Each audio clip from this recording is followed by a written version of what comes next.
तो दोस्तों आप सबका स्वागत है अपने चैनल स्ट्रीम्स क्लासेज में। मैं आप सबको एक शानदार वीडियो लेकर आया हूं जो आप लोग के लिए बहुत ही इंपॉर्टेंट है, जो आपके एग्जाम में 5 नंबर का ये पूछता है। जो स्टूडेंटों को ये जानना जरूरी है कि वो क्या चीज़ें जी 5 नंबर का ये पूछा जाता है। तो ये आपका केमिस्ट्री का एक क्वेश्चन होता है जो संतुलन समीकरण होता है, जो अनबैलेंस दे देता है, मतलब असंतुलन समीकरण देता है, यानी ढांचा समीकरण दे देता है और आपको संतुलन करना रहता है। उसमें 5 नंबर का ये पूछता है। तो ये संतुलन समीकरण करने के लिए बच्चे को परेशानी होती है, इस पर बच्चे ध्यान नहीं देते हैं और 5 नंबर छोड़कर चले आते हैं। तो मैं आपको छोड़ने हम नहीं देंगे, आपको क्वेश्चन को बना कर आना होगा। ये एग्जाम में 100% पूछा जाता है यारो। आप ध्यान दीजिएगा कि संतुलन कैसे कहता है। संतुलन करने से पहले आपको इस संतुलन समीकरण समझना क्या है। देखिए, ऐसा समीकरण जो तीर चिन्ह के दोनों और परमाणुओं की संख्या यदि समान हो जाती है उसे संतुलन समीकरण कहते हैं। अब तीर का चिन्ह का मतलब होता है, देखिए यहाँ पर तीर का चिन्ह है ना, ये तीर का चिन्ह यदि इसके दोनों साइड परमाणुओं की संख्या, विभिन्न प्रकार के तत्व है, विभिन्न प्रकार के यौगिक में जो विभिन्न तत्व मिला हुआ है उस सबके परमाणु संख्या तीर चिन्ह के पहले और तीर चिन्ह के बाद दोनों की परमाणु संख्या यदि बराबर हो जाएगा तब हम कह सकते हैं कि संतुलन समीकरण है। तो देखिए, आपका संतुलन समीकरण करने का 2 विधि होती है। एक होता है अनुमान विधि, ठीक है ना, एक होता है थोड़ा सा मतलब आंशिक विधि होती है। तो हम लोग अनुमान विधि से बता सकते हैं और आंशिक विधि थोड़ा लिखना पड़ता है, ठीक है ना।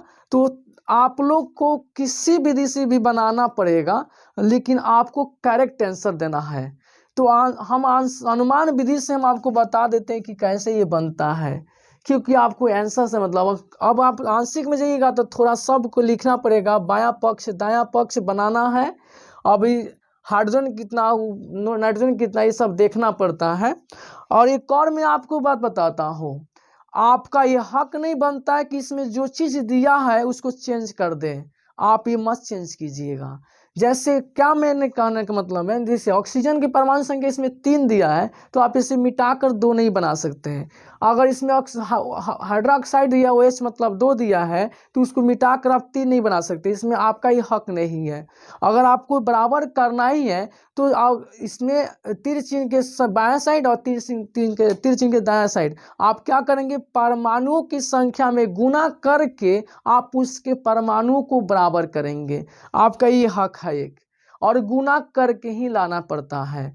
तो हम देखेंगे आपको यहाँ पर हाइड्रोजन देखिए इस साइड 1 है, यहाँ पर 2 है, क्योंकि कोष्ठ के बीच मैंने OH के बाहर 2 है, तो इसका मतलब ऑक्सीजन भी 2 हुआ, हाइड्रोजन भी 2 गो हुआ। इधर हाइड्रोजन 1 गो है, यहाँ 2 गो है, टोटल आपका 3 गो हो गया, ठीक है ना। और इधर देखिए हाइड्रोजन 2 गो है, बाकी एक भी नहीं है। लेकिन अब देखिए कैल्शियम की बात बता रहा हूँ, कैल्शियम आपके 1 गो इधर गई, ठीक है। नाइट्रोजन भी 1 गो है, 1 गो 3 है, ठीक है। लेकिन ये 2 बार है टोटली, तो हम यहाँ क्या कर सकते हैं, यहाँ 2 दे देंगे। अच्छा, यहाँ पर हमको बनाना है तो एक पर उतारना पड़ेगा। HNO3 है प्लस CaOH2 है। हम आपको पहले ही बोल दिए हैं कि आपको क्या करना है, संतुलन करने के लिए हम परमाणुओं की संख्या में गुना करके हम बराबर लाऊंगा। अब ऐसा ना हो कि जी आप उसको जो दिया उसको चेंज कर दीजिए, ठीक है ना, ऐसा नहीं सोचना है। एक मिनट रुक दिएगा।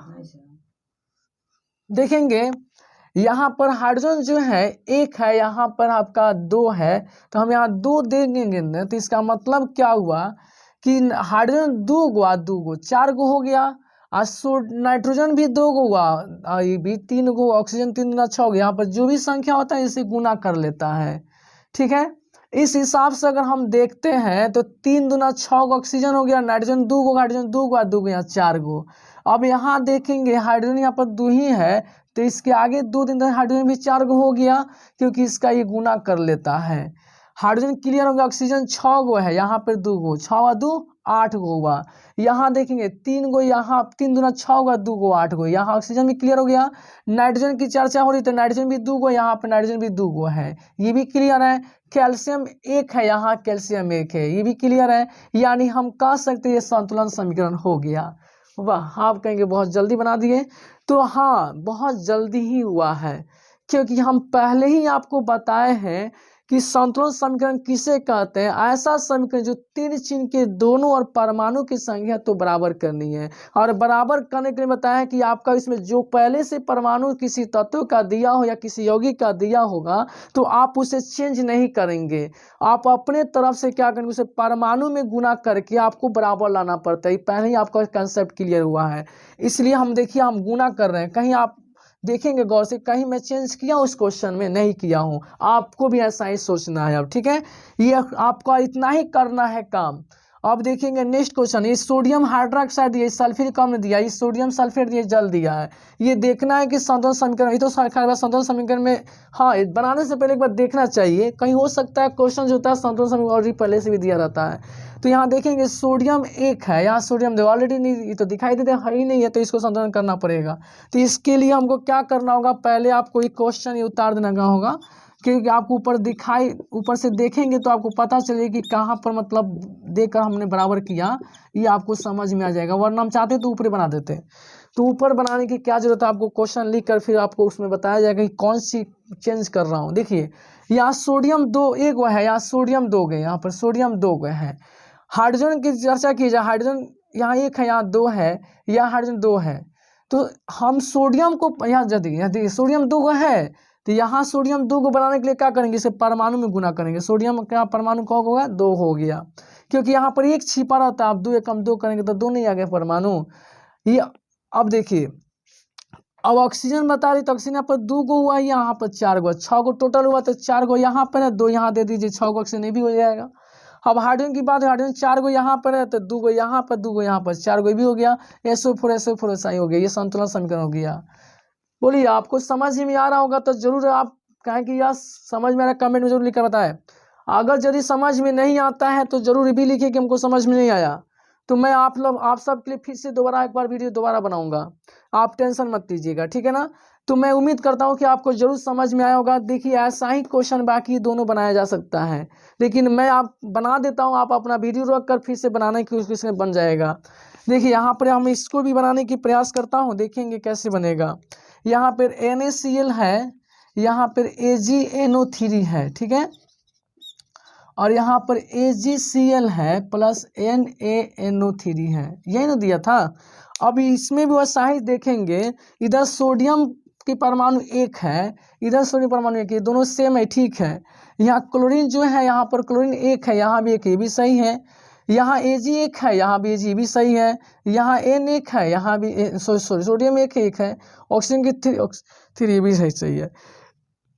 यानी मैं देख रहा हूँ कि ये संतुलन समीकरण है, इसमें कोई चेंज करने की जरूरत नहीं है, क्योंकि सोडियम क्लोराइड में देखेंगे Na 1 है, यहाँ भी Na की परमाणु संख्या 1 है, इधर Cl भी 1 है, यहाँ Cl भी 1 है, का एक गार है, तो यहाँ परमाणु की हम चर्चा करें, यहाँ जो कुछ अगर हम देते वो अणु हो जाता है।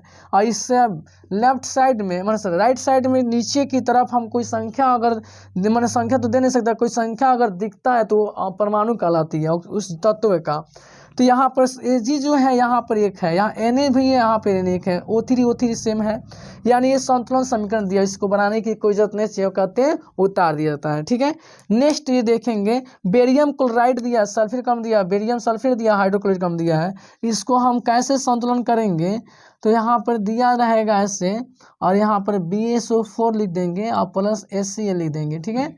यहाँ पे अब आप देखेंगे कि बेरियम जो है इधर 1 है, यहाँ भी 1 है परमाणु संख्या, क्लोरीन की परमाणु संख्या 2, यहाँ क्लोरीन की परमाणु संख्या 1 है। तो देखिए यहाँ पर आपको स्पष्ट दिखाई देगी कि यहाँ पर 2 देना पड़ेगा, तो क्लोरीन की परमाणु संख्या 2 हो जाएगा, तो यहाँ भी क्लोरीन 2 हो गया। लेकिन ये दे देने से बड़ी झंझट हो गया, यहाँ 2 हो गया हाइड्रोजन, अरे भाई ये तो मिल तो गया, हाइड्रोजन 2 यहाँ भी हो गया, यहाँ हाइड्रोजन 2 यहाँ भी हाइड्रोजन 2 है, और यहाँ बेरियम जो है 1 है, यहाँ बेरियम 1 है, संतुलन हो गया।